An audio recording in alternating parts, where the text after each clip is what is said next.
It was on actually May 1st of 1863, in the middle of a raging civil war, 2 months before the Battle of Gettysburg, that James Knight, whose portrait is actually in the back of the hall, for those who don't know who James Knight was, right in the back of the hall, opened the doors of his brownstone down on the Lower East Side and provided 28 beds for the relief of the ruptured and crippled. And that was the original name of the society that founded the Hospital for the Ruptured and Crippled, our original name. You know that 2011 to 2015 is the 150th commemoration of the Civil War.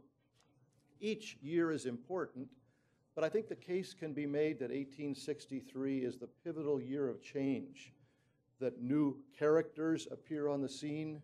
It begins with the Emancipation Proclamation, and in many ways it is also quite contested territory.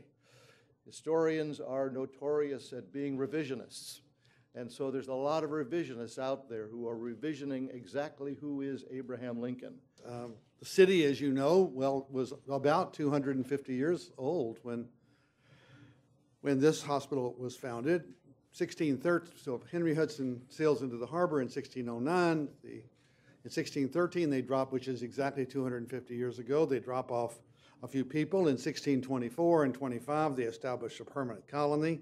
It's the oldest city in what is now the United States, although no one ever talks about that. So what kind of a patient would Abraham Lincoln have been during this period?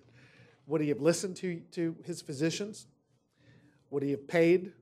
I'm not sure he would have paid. You know, he didn't like to pay bills generally.